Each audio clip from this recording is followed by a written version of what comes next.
Income, এক মাসে income 1 কোটি টাকা, কিন্তু দেখা যায় মাসে একটা হসপিটাল বিল পরিশোধ করতে তার চলে যায় 50 লাখ টাকা।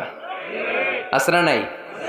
ওয়াইফের ক্যান্সার, যার নেই কোনো অ্যান্সার, ছেলে ইয়াবা খায়, ওরে দেয়া লাগে 20 লাখ। বাড়ি ভাড়া, খাওয়া দাওয়া ইত্যাদি খরচ শেষে দেখা যায় মাস শেষে আরো 20 লাখ ঋণের মধ্যে পড়ে আছে না নাই? কিন্তু মাসে ইনকাম ছিল কত? 1 কোটি, কিন্তু মাস শেষে দেখা যায় 20 লক্ষ টাকা ঋণের বোঝায় চাপা পড়ে আছে। আর রিক্সাওয়ালা, ওর বেতন নাই, যা পারে ইনকাম করে প্রতিদিন, মাসে অন অ্যান অ্যাভারেজ তার ইনকাম 5,000। কয় হাজার? 1,000 চলে যায় ওর যে ছুপড়ির বেড়া, ওই বাড়ির ভাড়া দিতে, 1,000 চলে যায় ওর খাওয়া, 1,000 চলে যায় চিকিৎসা, 1,000 চলে যায় ছেলেমেয়েদের পড়াশোনা, আনুষঙ্গিক আরো 500, মাস শেষে আরো থেকে যায় 500। সুবহানাল্লাহ কইতে পারলেন না? 1 কোটি টাকা ইনকাম করেও 20 লক্ষ টাকা ঋণের বোঝায় চাপা পড়ে আছে। আর 5,000 টাকা ইনকাম, মাস শেষে কত থাকে? 500। কারণ ওর পুরো ইনকামটাই হালাল। ওর পুরো ইনকামটা কি? আর হালালে বরকত ঢুকাই দিছে কে? হারামে কোনো বরকত আছে? আওয়াজ করে বলেন তো, গরু খাওয়া হালাল না হারাম? কুকুর খাওয়া? কুরবানিতে কি জবাই হয়? সুন্নতে খাতনার অনুষ্ঠানে, বিয়ের অনুষ্ঠানে, প্রতিদিন কসাইয়ের দোকানে, কোথাও কুকুর জবাই হয়? আচ্ছা, গরু বা গাভী বছরে বাচ্চা দেয় কয়টা? একটা। আর কুকুর দেয় কয়টা? 7টা, 10টা, 11টা। জন্ম নিয়ন্ত্রণ নাই তো, দেদারসে দিচ্ছে, ফ্যামিলি প্ল্যানিং নাই, তাই না? আচ্ছা, তো দেখেন, গরু বাচ্চা দিল কম, কুকুর বাচ্চা দিল বেশি। গরু জবাই হয় বেশি, কুকুর জবাই হয় না। গরু আমরা খাই বেশি, কুকুর খাই না। তারপরেও কসবায় গরু বেশি না কুকুর বেশি? আওয়াজ করে বলতে হবে, গরু না কুকুর? কারণ গরু খাওয়া হালাল, আর হালালে বরকত ঢুকাই দিছে কে? এজন্য দ্য ডিসিশন ইজ ইয়োরস, সিদ্ধান্ত আপনার। কই যাবেন, ডানে না বায়ে? হালালের সাথে না হারামের সাথে?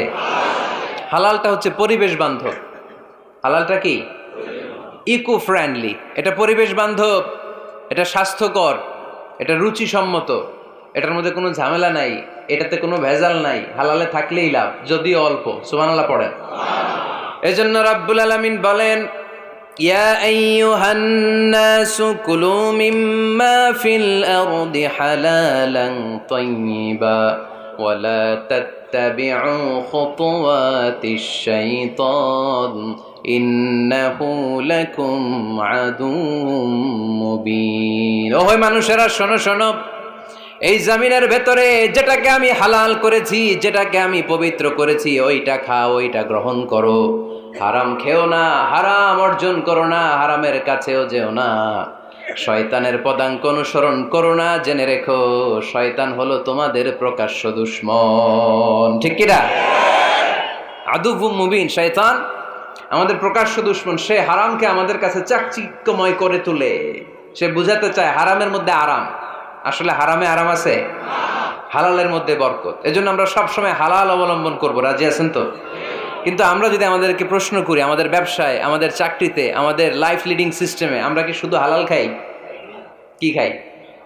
হালালও খাই, সুযোগ পাইলে একটু যদি পাই অমনি ধরে ঘাপুস ঘুপুস। সুযোগ পাইলেই কি ঘাপুস ঘুপুস? ঘাপুস ঘুপুস করা যাবে না। অনেকে আবার আছে দেখবেন, খাওয়ার ক্ষেত্রে হালাল খোঁজে। খাওয়ার ক্ষেত্রে আমি অনেক লোক দেখেছি। থাইল্যান্ডে আমি গেলাম, দেখি যে তার ব্যাপারে জানি যে সরকারি চাকরি করে, লক্ষ লক্ষ টাকা 2 হাতে কামায়, এমনি গাছেরটাও খায়, তলারটাও কুড়ায়। আছে না নাই? তো ইচ্ছে মতো ডানে বায়ে ইনকাম করে, হালাল হারাম দুইটাই খায়। কিন্তু থাইল্যান্ডে যে হালাল খাবার খুঁজতেছে। কি খুঁজতেছে? ওখানে যে জিজ্ঞেস করে যে এই দোকানে কি পর্ক আছে? পর্ক থাকলে খাবো না। পর্ক মানে হচ্ছে শুকরের চর্বি। শুকরের গোশত বা চর্বি মিশানো কোনো খাবার উনি খাবে না, কারণ এটা হারাম। আর গুড় যে খায় এটা খুব হালাল। এরকম ডাকাইত আছে না নাই? তাহলে আমাদের মুসলমানদের সবচেয়ে বড় সমস্যা হচ্ছে আমরা খাওয়ার ক্ষেত্রে হালাল খুঁজি, কিন্তু ইনকামের ক্ষেত্রে ওই জিনিসটা খুঁজি না। এরকম আছে না নাই? না। Your food should be halal, your drinks should be halal, your income should be halal, your dress up, your fashion should be halal, and your entertainment should be halal. আপনার পোশাক হতে হবে হালাল, আপনার খাদ্য হতে হবে হালাল, আপনার উপার্জন হতে হবে হালাল, আপনি যে বিনোদন করছেন এই বিনোদনটাও হতে হবে হালাল। চিল্লায় বলেন ঠিক কিনা? হালাল বিনোদন লাগবে, হালাল ড্রেস আপ লাগবে। ছেলেরা কি স্বর্ণ পড়তে পারবে? ছেলেরা কি সিল্কের জামা পড়তে পারবে? আমরা সিল্কের জামা পরি না, এটা আমাদের জন্য হারাম করেছে কে? ছেলেরা জুয়েলারি পড়তে পারবে? গলায় চেন পড়তে পারবে? হাতে ব্রেসলেট দিতে পারবে? আছে না নাই? এখানেও অনেকের আছে না নাই? দেয়া যাবে? অনেক ছেলে দেখবেন আবার কানের মধ্যে ছিদ্র করে, কসবায়, মাশাআল্লাহ এগুলা নাই। আমি বাঁচায় দেওয়ার জন্য কইলাম নাই, আবার ওরা কয় আছে। আছে আছে না, এগুলো করা যাবে? দাড়িতে চুলে কালো রং